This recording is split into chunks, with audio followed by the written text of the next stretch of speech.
우리가 살고 있는 이 세상은 다 같은 것 같은데 그렇지 않습니다. 차이가 있습니다. 어떻게 보면 구별이 있습니다. 국가도 보면 이 세상에 여러 나라도 있지만 다 똑같은 크기도 아니고 똑같은 국력도 아닙니다.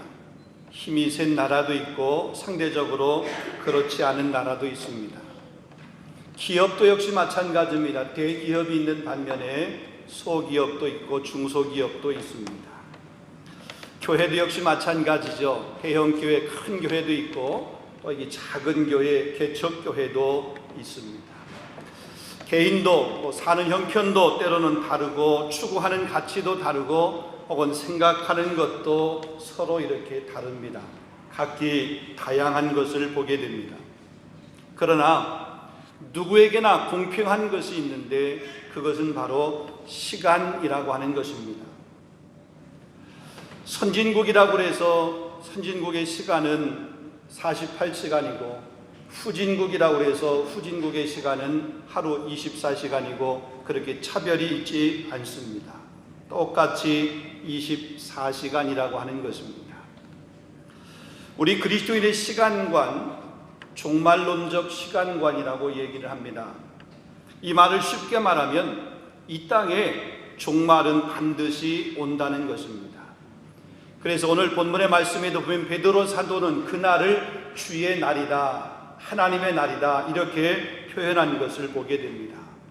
예수 그리스도가 우리를 구원하기 위해서 그의 구원의 완성을 위해서 마지막 날에 이 땅에 다시 오시는 날, 다시 오시는 것, 재림, 그날을 우리가 이야기합니다. 종말이라고 얘기합니다. 여러분, 우리가 이 종말을 이야기할 때 보통 두 가지로 표현을 하게 됩니다. 하나는 개인적인 종말입니다. 쉽게 말해서 우리 인간의 죽음을 가리키는 것입니다. 히브리서 9장 27절에 보면 한 번 죽는 것은 사람에게 정해진 것이요 그 후에는 심판이 있으리라 그랬습니다. 나는 죽기 싫다고 그렇게 외친다고 그래서 죽음이 나를 피해가는 것 아닙니다. 아니, 내가 그래서 나의 죽음을 마음대로 결정했느냐 하나님 앞에 항변한다 할지라도 그 권한은 나에게 있지 않습니다. 나는 예수를 믿지 않으니까 죽는다라고 하는 그 말, 하나님께서 죽음이라고 하는 것을 말씀하셨는데 그 죽음은 믿는 사람들에게만 해당이 되는 것이지 믿지 않는 나에게는 그 죽음이 해당이 안 된다 이렇게 항변을 한다 할지라도, 그런 주장을 한다 할지라도 죽음이 그 사람을 피해가지는 않습니다. 모든 사람이 다 죽게 됩니다. 개인적인 종말입니다. 그리고 또 다른 하나의 종말은 우주적인 종말입니다. 다른 말로 역사적 종말이라고 얘기를 합니다. 주님이 이 땅에 심판의 주님으로 오시는 날, 재림의 주님으로 오시는 날, 이 세상이 멸망하는 날, 심판받는 날을 가리킵니다. 여러분, 성경에는 보면 예수님의 초림에 관해서 언급이 많이 기록이 되어 있습니다. 구약 성경입니다. 그래서 구약은 오실 메시아에 대한 예언, 약속의 말씀, 약속의 책입니다. 그렇게 약속하신 말씀의 성취로 오신 메시아가 바로 예수 그리스도이십니다. 약속의 주로 오셔서 사역하신 내용, 예수님이 오시기까지의 그 과정들, 오셔서 실제적으로 사역하신 그런 내용들이 신약 성경입니다. 특별히 사복음서입니다. 또한 신약 성경에는 다시 오실 예수님에 대한 약속, 재림에 관한 그런 약속들이 기록이 되어 있습니다. 여러분, 십자가에 못 박혀 돌아가셨다가 사흘 만에 부활하셔서 40일 동안 사역하시고 승천하시면서 제자들에게 부활의 증인된 삶을 살 것을 말씀하셨습니다. 그리고 너희들이 하늘로 올라가심을 본 그대로 내가 다시 오리라, 사도행전 1장 11절 말씀입니다. 그렇게 주님이 약속하셨습니다. 제자들이 그 분부와 약속의 말씀을 붙들고 증인된 삶을 살았고 열심히 복음을 전하였고 가는 곳곳마다 교회를 세우는 일을 하고 사명을 감당을 했습니다. 그것이 사도행전이고 또 바울서신이고 이 서신서입니다. 약속하신 주님이 다시 오실 것을 기다리며 이 십자가의 부활과 예수 그리스도의 그 복음을 전하는 삶을 살았습니다. 그런데 다시 오시겠다고 약속하신 주님이 아직까지 오시지 않고 계십니다. 제자들에게만이 아니라 2000년이 지난 지금도 곧 오시겠다고 그 재림의 약속을 해주셨는데 아직까지 그 약속이 이루어지지 않고 있습니다. 이러다 보니까 다시 오시겠다고 약속하신 그 주님이 아직 오시지 않고 있다 보니까 교회를 다니면서도 이 재림을 기다리거나 주님의 재림의 그 주님을 맞이할 준비를 하면서 사는 사람들이 점점 적어져 가고 있습니다. 일상의 삶 가운데서 때로 여러 가지 급하고 중요한 일들이 많이 있기 때문에 언제 오실지 모르는 그 주님을 기다리며 또한 그 재림에 관심을 갖고 사는 것을 점점점 잃어버리고 살아가는 사람들이 많이 있습니다. 심지어 어떤 사람은 주님이 다시 오심 그 재림 심판을 조롱하는 사람들까지도 생겨납니다. 세상이 이렇게 멀쩡한데 종말이라고 하는 것이 무슨 말이냐? 재림이라고 하는 것이 무슨 말이냐? 다시 오시겠다고 약속하신 지가 이미 2000년이 지났음에도 불구하고 아직도 오시지 않았는데, 아직도 아무런 징조도 없는데 무슨 심판의 날이 있고 무슨 재림의 날이 있겠느냐? 재림은 없는 것처럼 생각하는 사람들이 많이 있습니다. 단지 그런 말을 하게 되면 이단들이나 혹은 잘못된 종말 사상을 가지고 사는 사람 취급을 하는 경우들도 종종 있는 것을 보게 됩니다. 그러나 분명한 것은 주님의 재림, 심판의 주님으로 오시는 그 재림의 날은 분명히 오게 됩니다. 성경은 1.1획도 오류가 없으며 성경에 기록된 말씀은 반드시 이루어집니다. 할렐루야. 그러기에 다시 오시겠다고 심판의 주님으로 재림의 주님으로 오시겠다고 약속하신 그분의 오심은 분명히 오게 됩니다. 그렇다면 다시 오시겠다고 약속하신 그 약속의 날, 그 날이 왜 이렇게 더딘가 이거죠. 왜 주님께서 빨리 오시지 않는가 이거죠. 주님이 약속하셔서 그날이 빨리 오면 좋겠는데 그 약속의 성취가 이루어지는 모습을 내가 살아있는 동안에 볼 수 있으면 좋겠는데 아직 그날이 안 오니까 어쩌면 영원히 안 올 것 같은 그런 생각을 하면서 살게 됩니다. 왜 주님이 그 오심이 그렇게 더뎌지는가, 늦어지는가? 오늘 말씀을 통해서 몇 가지 한번 생각해 보려고 그럽니다. 첫 번째로 보면 하나님의 시간과 우리의 시간이 다르기 때문에 그렇습니다. 다시 말하면 시간이라고 하는 것은 우리에게 속한 것이 아니라 하나님에게 속한 것입니다. 우리 본문 8절 말씀 보면 사랑하는 자들아 주께는 하루가 1000년 같고 1000년이 하루 같다는 이 한 가지를 잊지 말라 그랬습니다. 여러분, 시간의 주인은 하나님이십니다. 우리가 보통 지금은 내 시간이야 라고 우리가 이렇게 이야기를 하는데 여러분, 그게 여러분의 시간입니까? 내일 우리가 이렇게 말을 합니다. 근데 그 내일이라고 하는 것이 있습니까? 어제 혹은 그제 혹은 그 전에 우리가 이렇게 살면서 그 다음 날이 있었고 그 다음 날이 있었고 그 다음 날이 있었고 그래서 오늘이라고 하는 것이 있었기 때문에 내일이라고 하는 것이 우리에게 분명히 있을 것으로 그렇게 생각을 하지만 그러나 하나님께서 허락지 아니하시면 내일이라고 하는 것이 나에게도 없고 우리에게도 내일이라고 하는 것이 없을 수 있다는 거죠. 하나님이 허락하시니까 내일이 내게 다가오는 거죠. 허락지 아니하시면 내일은 나에게 영원히 없는 것입니다. 여러분, 욥기 24장 1절에 보면, 여러분, 욥이 얼마나 많은 고난과 어려움을 경험했습니까? 욥의 그 심한 고난과 역경 가운데서 어찌하여 전능자의 때를 정해놓지 아니하였는고, 그를 아는 자들이 그의 날을 보지 못하였고라고 그렇게 말했습니다. 때를 정하시지 않은 것, 시간을 약속하시지 않은 것에 대해서 때로 불평과 원망과 어려움을 호소하고 있는 그런 내용입니다.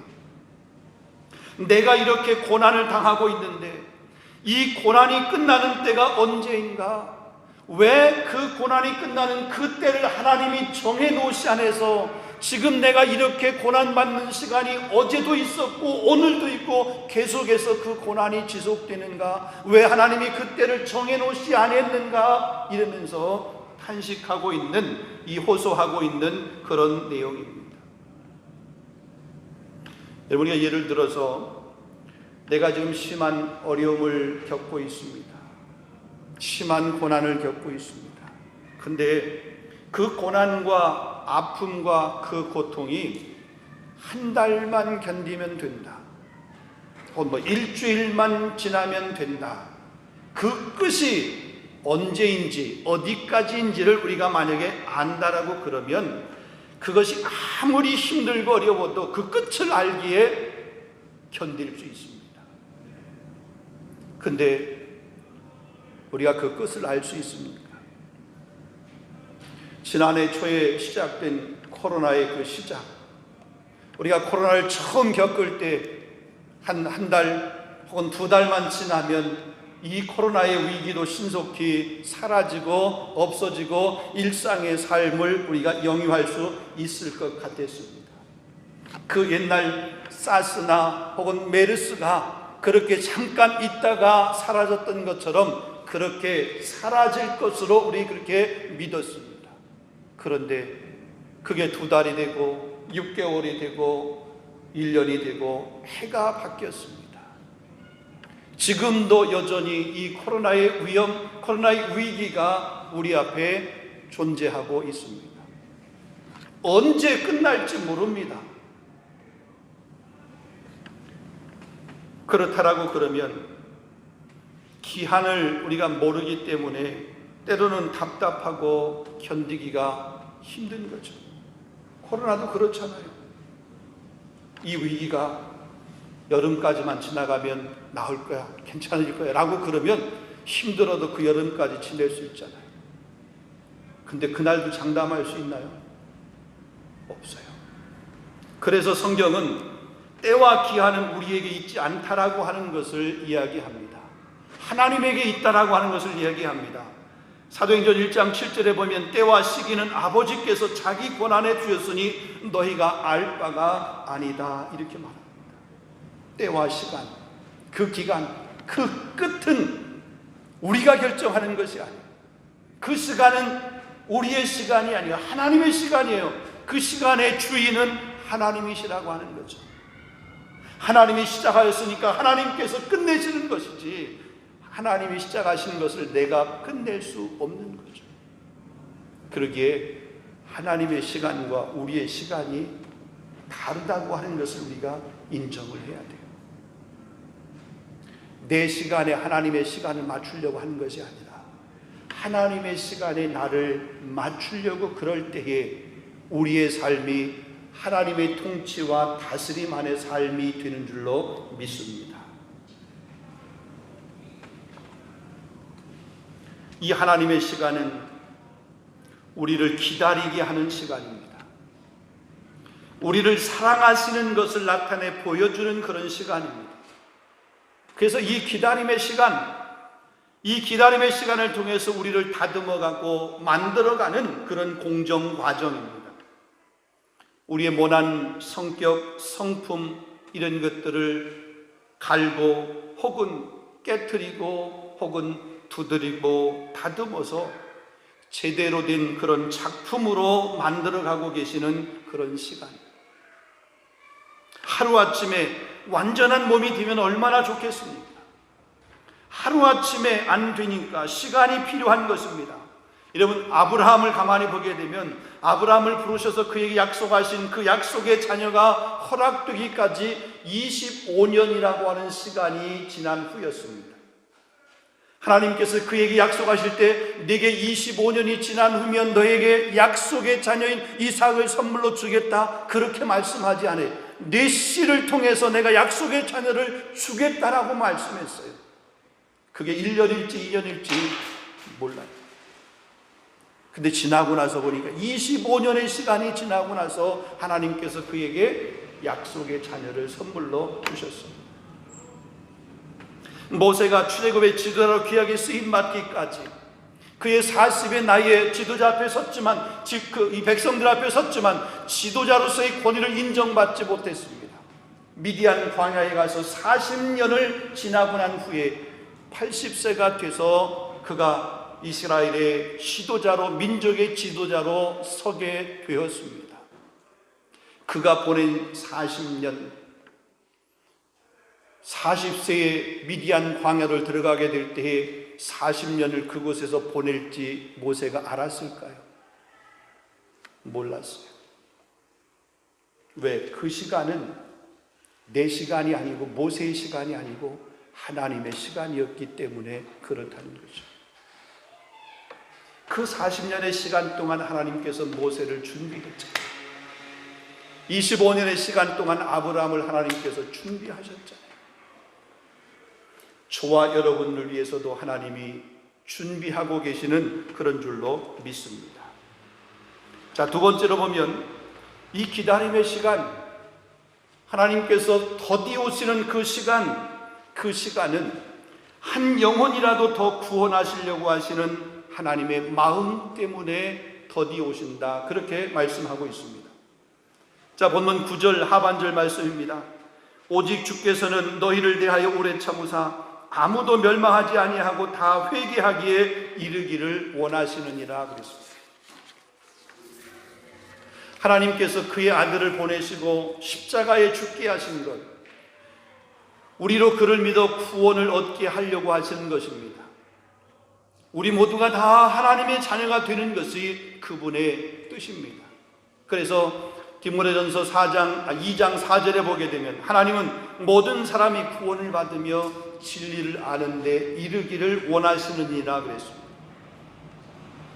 요한복음 3장 16절 하나님이 세상을 이처럼 사랑하사 독생자를 주셨으니 이는 저를 믿는 자마다 멸망하지 않고 영생을 얻게 하려 하십니다. 여러분, 하나님의 마음, 하나님의 소원은 모든 사람이 구원을 받는 것입니다. 그래서 독생자를 우리에게 주셨습니다. 예수님께서도 한 영혼이 얼마나 소중한지를 우리에게 말씀하였습니다.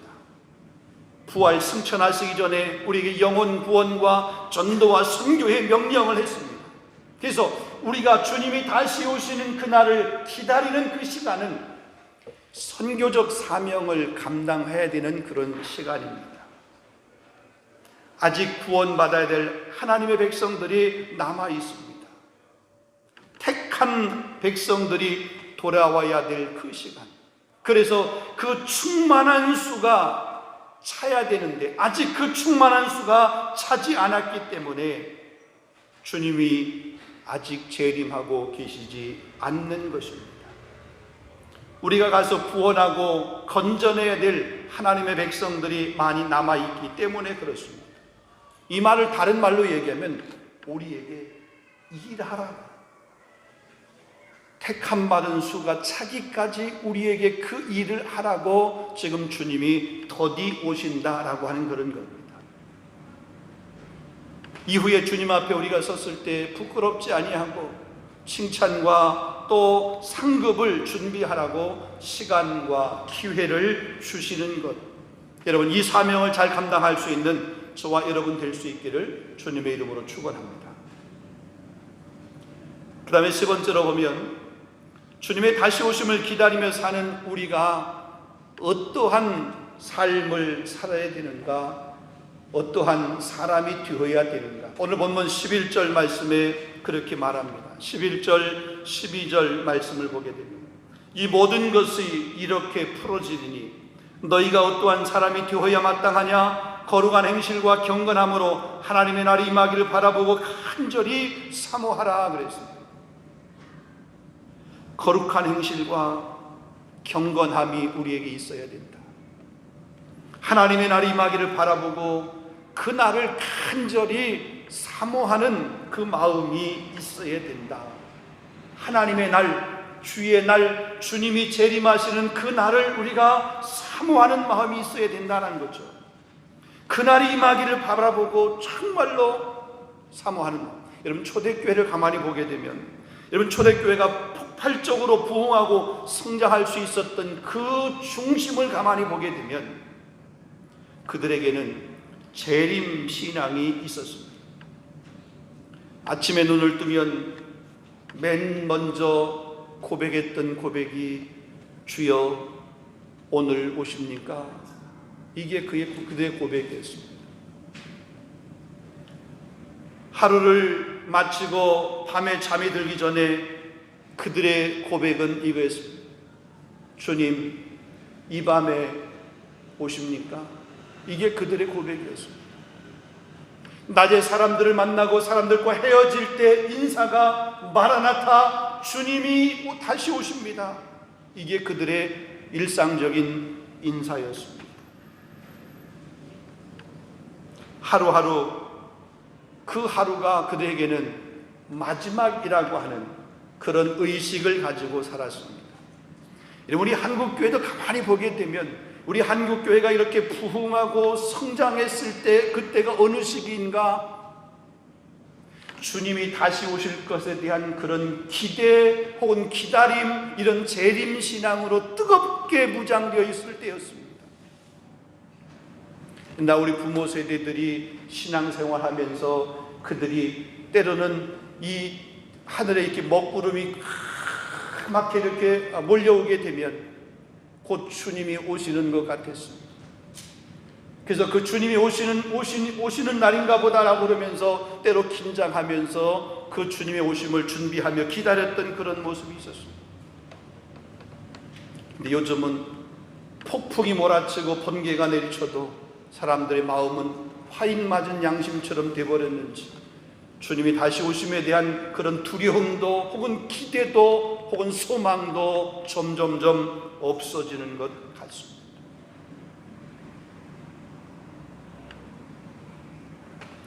거룩한 행실을 얘기했습니다. 이런 거룩한 행실은 구별된 생활을 의미합니다. 죄와 간격을 두는 그런 삶을 말합니다. 아브라함이 믿음의 조상이 되고 거룩한 하나님의 백성들의 조상이 될 수 있었던 것은 그가 그의 아버지 우상의 도시였던 갈대아 우르, 그 갈대아 우르라고 하는 것을 떠날 때 그가 믿음의 조상이 되었고 믿음의 백성들의 조상이 될 수 있었습니다. 죄악을 떠나는 것, 악은 모양이라도 버리는 것. 여러분, 히브리서 11장 24절에 보면 모든 사람과 더불어 화평함과 거룩함을 따르라. 이것이 없이는 아무도 주를 보지 못하느니라. 거룩함이 없으면 주님을 바라볼 수 없대요. 잠언 3장 7절에도 여호와를 경외하며 악을 떠날지어다 그랬습니다. 데살로니가서 4장 3절과 7절에도 보면 하나님의 뜻은 이것이니 너희의 거룩함이라. 하나님이 우리를 부르심은 부정케 하심이 아니요 거룩케 하심이라 그랬습니다. 에스겔 33장에도 보게 되면 악한 길에서 떠날 것을 반복해서 말씀하고 있습니다. 악에서 떠나라. 다른 말로 하면 거룩한 행실을, 주님의 다시 오심을 기다리는 성도의 삶의 모습, 거룩한 행실을 해야 된다는 것. 그날이 오기를 간절히 사모해야 된다. 더 나아가서 경건함을 이야기합니다. 경건함. 여러분, 경건함은 하나님을 잘 믿고 하나님을 잘 예배하는 삶을 가리킵니다. 세속에 물들지 아니하고 세상과 구별되어서 하나님을 예배하는 자로 살아가는 것, 하나님을 닮아가는 자세, 태도를 우리가 경건이라고 얘기합니다. 이것을 힘써야 합니다. 망령되고 어편한 신화를 버리고 경건에 이르도록 네 자신을 연단하라. 육체의 연단은 약간의 유익이 있으나 경건은 범사에 유익하니 금생과 내생에 약속이 있느니라 그랬어요. 여러분, 이런 삶이 저와 여러분의 삶이 될 수 있기를 주님의 이름으로 축원합니다. 말씀을 맺으려고 합니다. 여러분, 창세기 19장에 보게 되면 소돔과 고모라 성이 멸망한 멸망의 사건이 기록이 되어 있습니다. 여러분, 소돔과 고모라 성이 왜 멸망을 했죠? 성경에 보면 죄가 관영했다, 죄가 많았다라고 그렇게 기록하고 있습니다. 특별히 소돔과 고모라 성의 멸망의 이유를 에스겔서 16장 49절 50절에 보게 되면 내 아우 소돔의 죄악은 이러하니 그와 그의 딸들에게 교만함과 음식물의 풍족함과 태평함이 있었음이며 또 그가 가난하고 궁핍한 자를 도와주지 아니하며 거만하여 가증한 일을 내 앞에서 행하였음이니라. 그러므로 내가 보고 곧 그들을 없이 하였느니라. 그렇게 기록하고 있습니다. 교만함, 방탕함, 쾌락, 이 세속적인 것에 극치를 이루었습니다. 음식물에 풍족했습니다. 얼마나 풍요로운 삶이었는지 모릅니다. 태평한 삶이었습니다. 그 풍요와 태평한 삶이 결국 뭐냐면 하나님 앞에서 거만한 행동을 하게 되고 하나님 앞에 가증한 일을 행하는 그런 모습으로 그들의 삶을 산 거예요. 오늘날 우리들의 모습 같지 않는가요? 이 세상의 모습 같지 않은가요? 근데 행위적으로 그들이 그런 삶을 산 것도 문제지만 더 궁극적인 이 소돔과 고모라 성의 멸망과 심판의 문제는 하나님의 말씀을 무시했기 때문에 그렇습니다.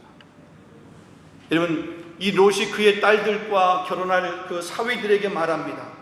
하나님께서 이 성을 멸망할 테니까, 그러니까 너희들은 일어나서 이곳을 떠나라, 그렇게 이야기합니다. 그런데 이 자녀들이 어떻게 그 말을 받았습니까? 그들은 그 말을 농담으로 여겼다. 그 말을 하나님께서 그렇게 말씀하셨다, 그러니 너희들은 떠나라, 일어나서 떠나라 그러는데 그 말을 농담으로 여겼대요. 말씀이 그들의 삶에 있어서 더 이상 붙드는 그런 붙듦의 중심이 되지 못했기 때문에 소돔과 고모라 성이 멸망한 겁니다. 풍요가 없었던 것이 아닙니다. 태평성대가 없었던 것이 아닙니다. 먹고 사는 것에 전혀 문제가 없었습니다. 그럼에도 불구하고 어떻게 보면 정치적인 그런 제도로 보게 되면 잘 갖추어져 있는 그런 제도 안에서 그들이 살았을 수도 있습니다. 그럼에도 불구하고 소돔과 고모라 성이 멸망을 했습니다. 경제력이 없어서요? 아닙니다. 정치적 능력이 없어서요? 아닙니다. 하나님의 말씀을 경홀하게 여겼기 때문에, 그래서 소돔과 고모라 성이 멸망을 한 모습을 보게 됩니다. 지금 우리가 살고 있는 이 세상도 어쩌면 주님의 그 경고와 하나님의 그 경고와 심판을 피할 수 없는 그런 시대에 우리가 살아가고 있습니다. 오늘날 우리 가운데 교회가 없습니까? 목사가 없습니까? 말씀이 없습니까? 설교가 없습니까? 우리 경건에게 유익을 주려고 하는 그런 경건 서적들이 없습니까? 여러분, 교회 넘쳐납니다. 목사도 수없이 많습니다. 설교, 특별히 온라인으로 여기 전파되는 그런 설교, 유튜브를 통해서 전파되는 그런 설교, 하루에도 수백, 수천, 수만 건의 그런 설교들이 온라인상에서 우리가 찾아볼 수 있습니다. 말씀의 홍수 시대에 우리가 살아가고 있습니다. 그런데 왜 소돔과 고모라 같은 이런 현상들이 우리 가운데 일어납니까? 하나님의 말씀이 무시되는 시대가 되어버렸습니다. 교회의 권위가 땅에 떨어지고 교회를 흔들고 파괴하려고 하는 그런 세력들이 우는 사자처럼 다니면서 그렇게 공격을 하고 공격받는 그런 시대가 되었습니다. 우리가 말씀을 듣는데 그 말씀을 안 믿어요. 말씀을 읽어요. 그렇지만 그 말씀을 안 믿어요. 기도해요. 근데 내가 기도하고도 그 기도를 안 믿어. 그 기도의 응답을 안 믿어. 그냥 염불하는 것처럼 그렇게 기도하는 거예요. 말씀을 읽어도 말씀을 들어도 그냥 그렇게 듣는, 한 귀로 듣고 한 귀로 흘러보내주는 거예요.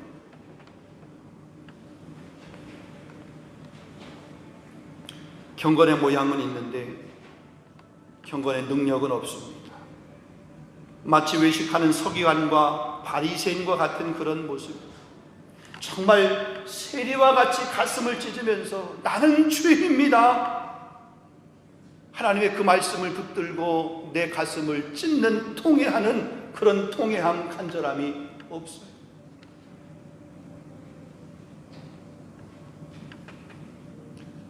구원받아야 될 하나님이 택한 그 택한 수가 충족되어야만 주님이 오시지만 우리가 이렇게 계속해서 하나님 말씀대로 온전히 살아가고 있지 않다라고 그러면 소돔과 고모라 성이 멸망을 했던 것처럼 이 땅에 심판이라고 하는 것이 속히 올 수 있다 이거죠. 그러면 우리는 어떠한 사람이 되어야 마땅하냐 이거죠.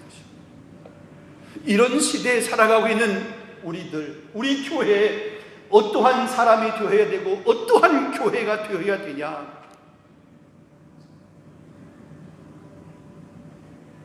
거룩한 행실이 있어야 됩니다. 경건함이 있어야 됩니다. 하나님의 날이 오기를, 하나님의 날을 바라보면서 그 날이 오기를 간절히 사모하는 마음이 있어야 됩니다. 이 모습이 저와 여러분의 모습이 되고 주님이 언제 오시든 우리는 잘 준비되고 단장된 신부처럼 신랑 되신 그 주님이 오실 때 그 주님을 맞이하여 천국 혼인잔치에 참여할 수 있는 그런 기쁨을 누릴 수 있는 저와 여러분 우리 교회가 될 수 있기를 주님의 이름으로 축원합니다. 기도하겠습니다. 거룩하신 아버지 하나님, 오늘 우리의 귀한 말씀을 주시니 감사합니다. 2000년 전에 부활 승천하시면서 제자들에게 약속한 그 약속, 너희들이 본 그대로 내가 다시 오시다, 다시 오시겠다고 약속하신 그 주님의 약속, 2000년이 지난 지금에도 아직 오시지 않아 많은 사람들이 하나님의 그 약속이 잘못된 약속인 것처럼 믿지 않고 그냥 마음대로 허송생활하면서 자기 유익에 족한 줄로 알고 그렇게 생활하고 있는 이 시대 가운데서 하나님, 우리 3.1 장로교회 성도들과 우리 교회는 끝까지 그 주님의 오심을 기다리며 준비하며 예비하는 자의 삶을 살아갈 수 있도록 인도하여 주시옵소서. 그래서 우리 일상의 삶이 거룩한 행실이 되게 하여 주시옵소서. 경건한 삶이 될 수 있도록 인도하여 주시옵소서. 말씀을 붙들고 말씀을 신뢰하고 말씀을 의지하는 믿음의 권속들이 될 수 있도록 하나님 역사하여 주시옵소서. 그럴 때에 우리 삶의 환경이 어떻든 그 환경 때문에 흔들리거나 요동하는 자가 아니라 그럼에도 불구하고 감사하며 기뻐하며 그날을 향해서 달려가는 우리 귀한 성도들이 될 줄로 믿습니다. 이 은혜를 허락하여 주시옵소서. 예수 그리스도 이름으로 감사하며 기도하옵나이다. 아멘.